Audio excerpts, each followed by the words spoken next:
दोस्तों आज मैं आप सबको दिखाने वाला हूँ विंध्याचल और बिरोही का विजयपुर धाम और छोटी धाम। चलो अब दिखाते हैं नज़दीकी से। दुलारू माई का पुल है जो पानी आने से भर जाता है।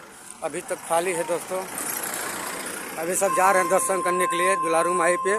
बहुत सारा भीड़ है, आप लोग बने रहे इस वीडियो में।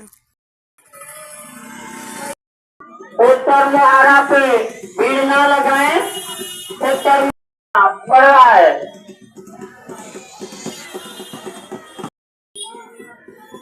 चोटी को खुला छोड़कर मार करें, चोटी को बंद कर दें।